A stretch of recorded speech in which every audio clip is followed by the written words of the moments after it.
Hello everyone, welcome back to the channel.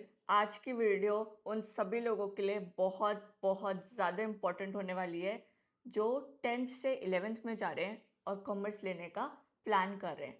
मैंने अपनी पिछली वीडियो में ऑलरेडी बता दिया है कि कॉमर्स क्यों लेनी चाहिए, कॉमर्स क्या है।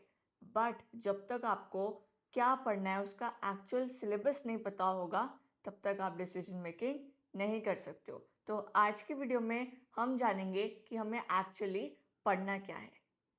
क्या मैं आपको सिर्फ सिलेबस बताऊंगी? नहीं, मैं आपको हर टॉपिक का थोड़ा थोड़ा ब्रीफ भी कर दूंगी, ब्रीफ में समझा भी दूंगी ताकि आपको आगे डिसीजन मेकिंग में वो हेल्प करे।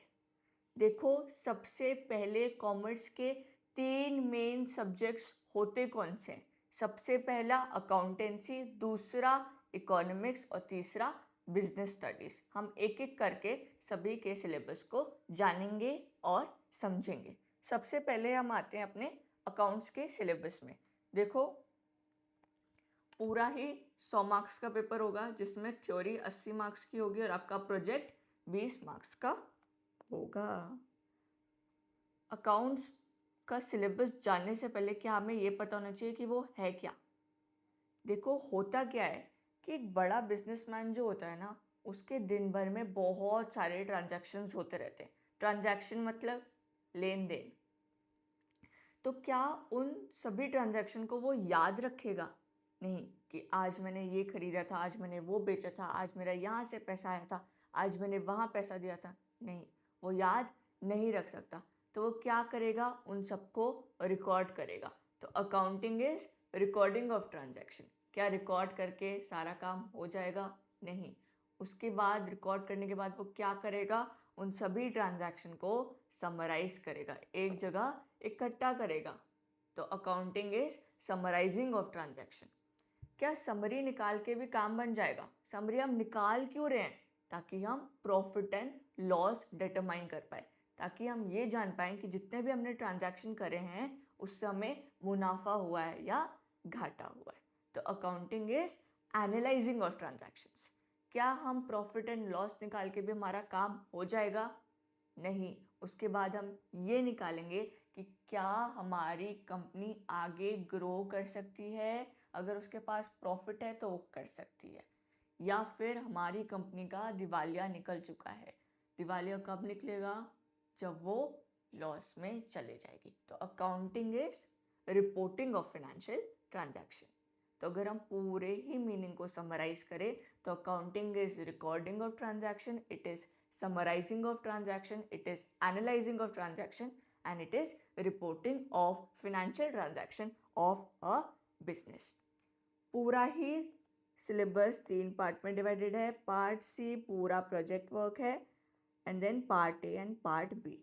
हम नीचे स्क्रॉल करके समझते हैं कि हमने पढ़ना क्या क्या है। सबसे पहले तो हम अकाउंटिंग जानेंगे, उसका कॉन्सेप्ट, उसका मीनिंग, सोर्सेज ऑफ इंफॉर्मेशन, कहाँ कहाँ से हम अकाउंटिंग की इंफॉर्मेशन निकाल सकते हैं। देन ऑब्जेक्टिव्स पढ़ेंगे, एडवांटेजेस पढ़ेंगे, लिमिटेशन पढ़ेंगे, टाइप्स पढ़ेंगे, उसका रोल पढ़ेंगे, उसके कैरेक्टरिस्टिक्स पढ़ेंगे। फिर देखो, होता क्या है, जब आप जैसे आपने 10th में साइंस पढ़ी थी तो वहाँ पर आपको कुछ कुछ बेसिक टर्म्स का मतलब पता होना चाहिए ना। जैसे मोमेंटम क्या होता है, फ्रिक्शन क्या होता है, फोर्स क्या होता है। वैसे ही अकाउंट्स में भी आपको कुछ कुछ चीज़ों का मतलब पता होना चाहिए, बेसिक टर्म्स का मतलब पता होना चाहिए, ताकि आगे आप जब बढ़ो, आगे आगे जैसे जैसे आप चैप्टर्स करो, आपके लिए आसानी हो हर चीज़ को समझना। तो इस चैप्टर में हम क्या देखेंगे? सारे ही बेसिक अकाउंटिंग टर्म्स को हम समझेंगे। फिर क्या आता है? फंडामेंटल अकाउंटिंग अजम्पशंस और गैप। गैप, ये वाला गैप नहीं, gap is generally accepted accounting principle. क्या होता है? नहीं समझ आया। देखो, हर जगह जहाँ पर भी मेस होने का संभावना है, जहाँ पर भी चीज़ें खराब होने की संभावना है, वहाँ पर हम रूल्स ले आते हैं। जैसे जब आप गाड़ी चलाते हो, जब आप गाड़ी रोड पे लेके आते हो, तो क्या आप कहीं पे भी गाड़ी को डाल देते हो? कभी भी यू टर्न ले लेते हो? क्या रिवर्स पे चला देते हो? क्या कभी भी कितनी भी स्पीड पे चला देते हो? नहीं। आपको कुछ रूल्स फॉलो करने पड़ते हैं। अब सोचो, अगर वो रूल्स ना होते, अगर ट्रैफिक लाइट ना होती तो कोई भी कहीं से भी आता और भिड़ जाता और चीज़ें क्या हो जाती, मैस। तो रूल्स क्यों लेके आए, ताकि चीज़ें स्मूथली वर्क करे। वैसे ही अकाउंट्स में रूल्स क्यों लेके आए, प्रिंसिपल्स क्यों लेके आए, गाइडलाइंस क्यों लेके आए, ये गैप को क्यों इंट्रोड्यूस करा, ताकि चीज़ें स्मूथली वर्क करें।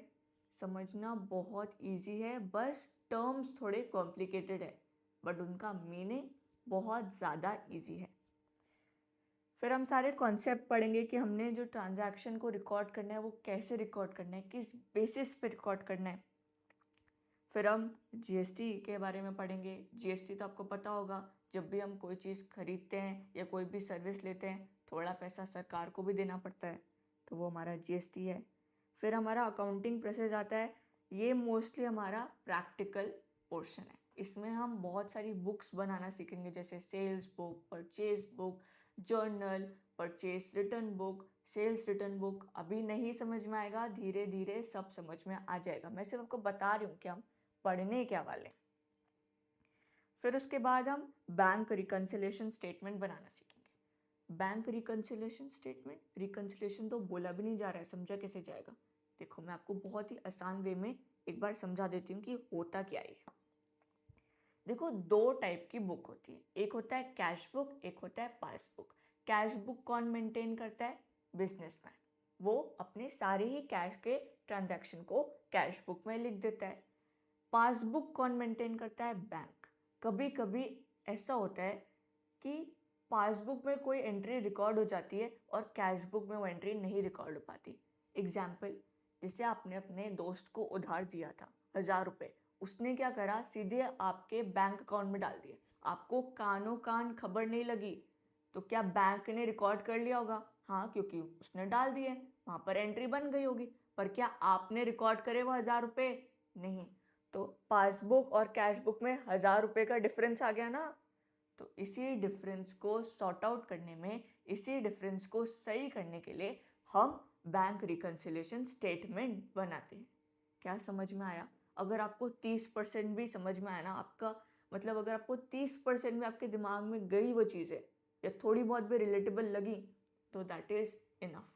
क्योंकि अब ये फर्स्ट ही चीज़, मतलब ये फर्स्ट ही क्लास है, फर्स्ट ही एक्सप्लेनेशन।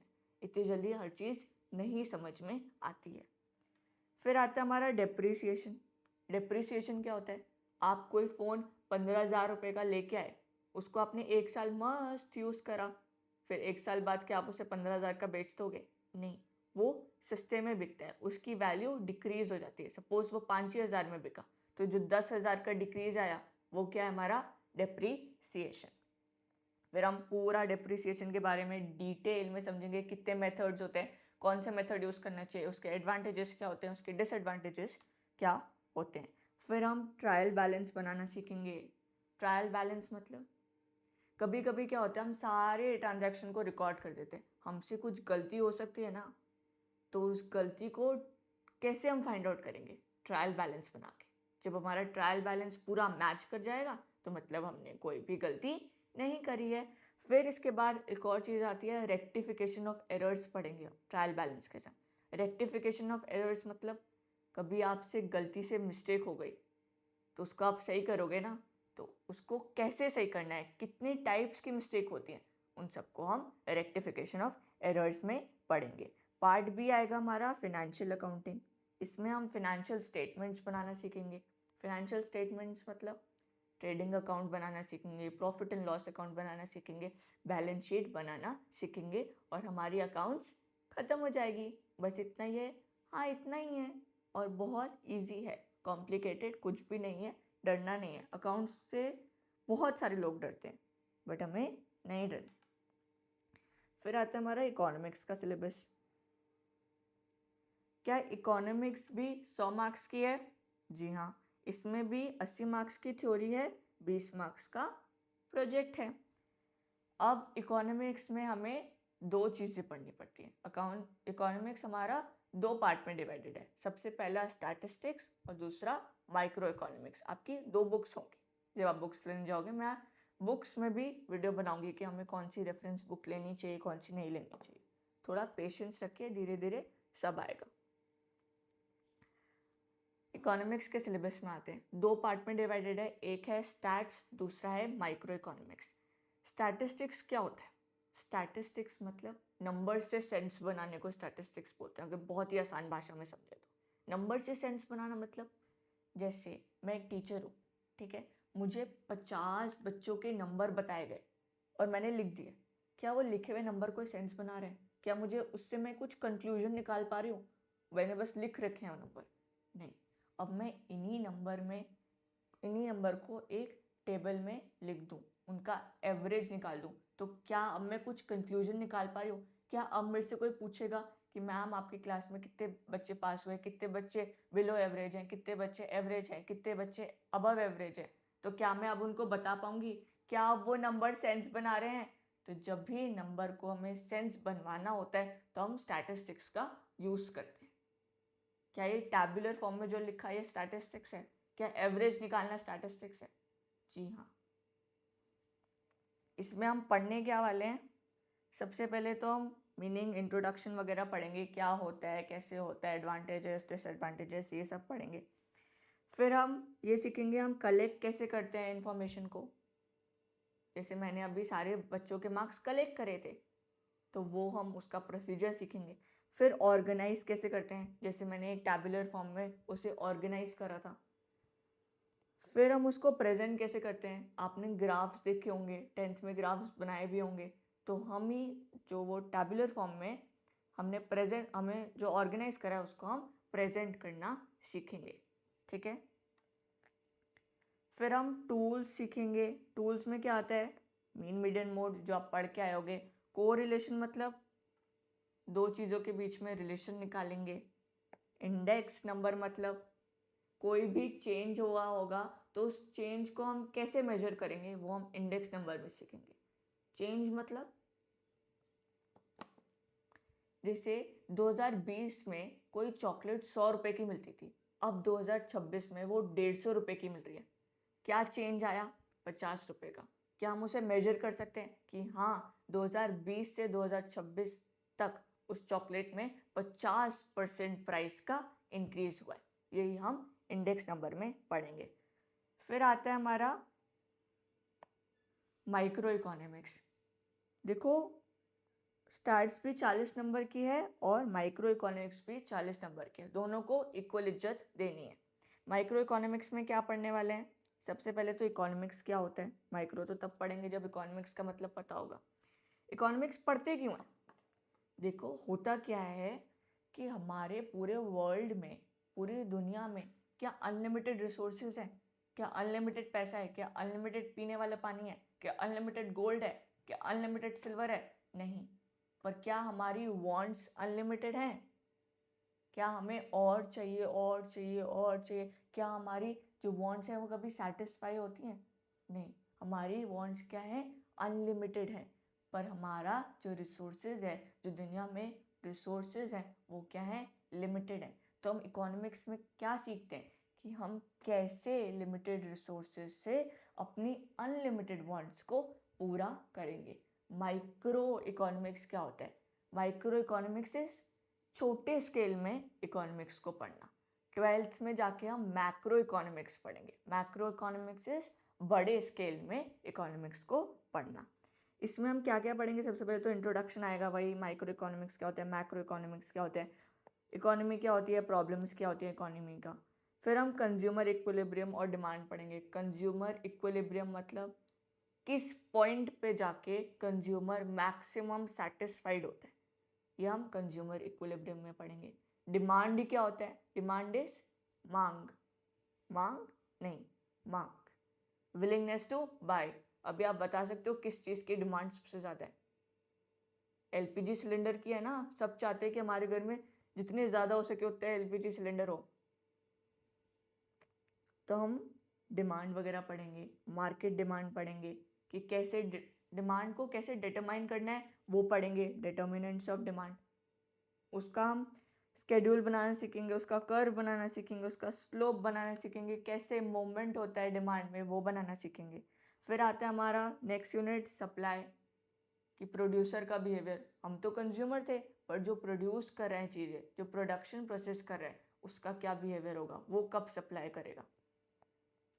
फिर हम प्राइस डिटर्मिनेशन सीखेंगे कि कैसे मार्केट में किसी भी चीज़ का प्राइस डिटरमाइन किया जाता है। क्या ऐसे करते करते हमारी इकोनॉमिक्स भी ख़त्म हो जाएगी? क्या आपको डिफ़िकल्ट लगी? क्या आपको अगर थोड़ा भी समझ में आया तो क्या वो चीज़ रिलेटेबल लगी आपको? थोड़ी भी चीज़ें अगर अभी भी थोड़ी भी चीज़ें रिलेटेबल लग रही है ना, तो वो इजी है। ये सब कुछ इजी है, सिर्फ कॉम्प्लिकेटेड टर्म्स में उसको बना दिया गया है, पर हर चीज़ इजी पीजी है। फिर हम आते हैं अपने लास्ट सब्जेक्ट में, दैट इज़ हमारा बिजनेस। ये अक्सर इजी सब्जेक्ट कंसिडर करा जाता है क्योंकि पूरा ही थ्योरी बेस होता है, पर इसको भी क्या इक्वल इज्जत देनी है क्योंकि ये भी 100 नंबर का आने वाला है, जिसमें थ्योरी हमारी 80 नंबर की है और प्रोजेक्ट वर्क हमारा 20 नंबर का है। प्रोजेक्ट के मार्क्स आपके टीचर के हाथ में। ये भी 2 पार्ट में डिवाइडेड है, part A and part B. Part A में हम बेसिक पढ़ेंगे बिजनेस के बारे में, पार्ट बी में हम थोड़ा स्टॉक मार्केट रिलेटेड चीज़ें पढ़ने लग जाएंगे। क्या क्या पढ़ेंगे वो समझ लेते हैं। सबसे पहले तो होता क्या है बिजनेस, ट्रेड क्या होता है, प्रोफेशन क्या होता है, उसकी हिस्ट्री में जाएंगे और वो सब समझेंगे। बिजनेस का मीनिंग समझेंगे, उसके कैरेक्टरिस्टिक्स समझेंगे, बिजनेस प्रोफेशन और एम्प्लॉयमेंट में डिफरेंस क्या होता है उसका कॉन्सेप्ट वगैरह समझेंगे। फिर हम क्लासिफिकेशन वगैरह देखेंगे, रिस्क के बारे में समझेंगे। फिर अलग अलग टाइप के बिजनेस ऑर्गेनाइजेशन क्या होते हैं उनके बारे में सीखेंगे। बिजनेस ऑर्गेनाइजेशन मतलब कभी कभी हम देखते हैं कोई चीज़ें, मतलब कुछ कुछ लोग अपनी कंपनी बनाते हैं, कुछ कुछ अपनी पार्टनरशिप फर्म बना देते हैं, कुछ कुछ लोग अकेले ही सोल प्रोप्राइटर की तरह काम करते हैं। तो हम वो देखेंगे फॉर्म्स ऑफ बिजनेस में।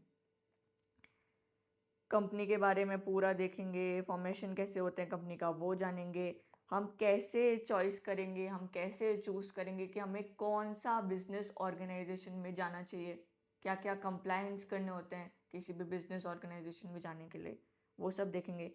Private, public and global enterprises के बारे में समझेंगे कि वो क्या होते हैं, उनके किस किस का क्या क्या फ़ायदा है, किस किस का क्या क्या डिसएडवांटेजेस हैं, वो देखेंगे। फिर हम बिजनेस सर्विसेज जैसे बैंकिंग की सर्विसेज के बारे में पढ़ेंगे, इंश्योरेंस की सर्विसेज के बारे में पढ़ेंगे इस चैप्टर में। फिर इमर्जिंग मोड्स ऑफ बिजनेस, जैसे ई बिजनेस आ रहा है तो ई बिजनेस कैसे डिफरेंट है ट्रेडिशनल बिजनेस से, वो हम सीखेंगे। सोशल रिस्पॉन्सिबिलिटी पढ़ेंगे, क्या कोई भी कंपनी जो प्रॉफिट कमा रही है, जो हमारे देश में खड़ी हुई है, क्या उसकी हमारी टुवर्ड्स कोई सोशल रिस्पॉन्सिबिलिटी है कि नहीं, उसको हम सोशल रिस्पॉन्सिबिलिटी वाले चैप्टर में पढ़ेंगे। फिर हमारा पार्ट बी आ जाएगा, इसमें हम स्टॉक मार्केट रिलेटेड चीज़ें पढ़ेंगे, जैसे इक्विटी शेयर्स क्या होता है, प्रेफरेंस शेयर्स क्या होता है, ये सब हम सीखेंगे। फिर हम बोरोइंग्स में भी जाएंगे कि कैसे कैसे बोरोइंग्स करते हैं, डिबेंचर्स कैसे इशू करते हैं, ये सब हम इस चैप्टर में सीखेंगे। फिर हम स्मॉल बिजनेस एंड एंटरप्राइजेस, जैसे आपने सुना होगा एमएसएमई होता है, उन सब के बारे में हम इस चैप्टर में सीखेंगे। फिर हम इंटरनल ट्रेड में आएंगे। इंटरनल ट्रेड क्या होता है, जैसे होलसेल का बिजनेस कोई करता है तो वो कैसे करता है, रिटेल का बिजनेस कोई करता है तो वो कैसे करता है, होलसेल ट्रेड कैसे होती है, रिटेलर ट्रेड कैसे होती है, ये सब हम इस चैप्टर में समझेंगे। और फिर हमारा लास्ट चैप्टर आ जाएगा, दैट इज़ इंटरनेशनल ट्रेड। इसमें हम एक्सपोर्ट के बारे में सीखेंगे, इंपोर्ट के बारे में सीखेंगे, और ऐसे ही सीखते सीखते बढ़ते बढ़ते हमारी बिजनेस भी ख़त्म हो जाएगी। हमारे तीनों ही चैप्टर्स कंप्लीट हो गए। लोग क्या करते हैं, बिजनेस को सबसे ज़्यादा कम भाव देते हैं और लास्ट में रिग्रेट करते हैं क्योंकि थ्योरी इतनी आसानी से याद नहीं होते। तो इसको भी आपको फुल इज्जत देनी है क्योंकि ये भी 100 नंबर का है। अगर ये 50 नंबर का होता तो मैं आपको फिर भी बोलती कि हाँ आप इसको कम भाव दो, बट फुल इज्जत सारे ही सब्जेक्ट्स को देनी है। अब मैं नेक्स्ट वीडियो 12th के, पहले तो 12th का सिलेबस पे लाऊंगी और फिर मैं लाऊंगी कि आपको कौन सी बुक्स यूज़ करनी चाहिए, कौन सी रेफरेंस बुक्स सबसे बेस्ट होती है। मेरे पास सारी हैं तो मैं सभी का आपको प्रोज एंड कॉन्स बताऊंगी कि इसमें ये चीज़ सही है, इसमें ये चीज़ गलत है। तो आगे चैनल में बने रहिए, ठीक है। और अगर आपने अभी भी सब्सक्राइब नहीं करा है तो सब्सक्राइब करिए। अगर आपको वीडियो अच्छी लगी, आपको कुछ भी समझ में आया हो कि हाँ मुझे थोड़ा बहुत तो रिलेटेबल लगा, थोड़ा बहुत चीज़ें तो समझ में आई, तो आप वीडियो को लाइक भी करो, उसमें कमेंट ऐड भी करो कि हमें ये दिक्कतें हैं, तो मैं उस पे भी वीडियो बनाऊंगी। एंड इस वीडियो को जितना हो सके उतना शेयर करो। और टेलीग्राम चैनल अगर आपने नहीं ज्वाइन करा है तो उसको भी आप ज्वाइन कर लो। एंड आई होप आपने लिंक्डइन अकाउंट भी बनाया होगा, उसमें भी आप मुझे फॉलो कर सकते हो। आज के लिए इतना ही। Thank you so much for watching. See you in the next video. Bye and all the best. और बहुत ही रैशनली डिसीजन लेना कि हाँ मुझे करना चाहिए, हाँ मुझे इसमें जाना चाहिए, क्या मुझे कॉमर्स ऑप्ट करनी चाहिए, क्या मुझे साइंस ऑप्ट करनी चाहिए। बहुत ही सोच समझ के डिसीजन लेना। रश में डिसीजन मत ले लेना, क्योंकि बाद में बहुत ज़्यादा रिग्रेट होता है। मैंने ऐसे भी लोग देखे हैं जो साइंस लेके बीकॉम करते थे। मेरे ही क्लास में ऐसे लोग थे जो साइंस बैकग्राउंड से आते हैं, जिन्हें पीसीएम ली थी, जिसने पीसीबी ली थी, और वो बीकॉम करने बैठ गए।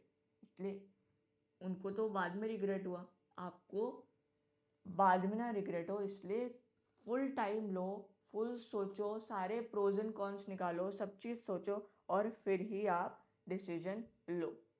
आई होप आपको ये सब चीज़ें समझ में आई होंगी और आप बहुत ही सोच समझ के डिसीजन लोगे। Thank you so much for watching. See you in the next video. Bye bye.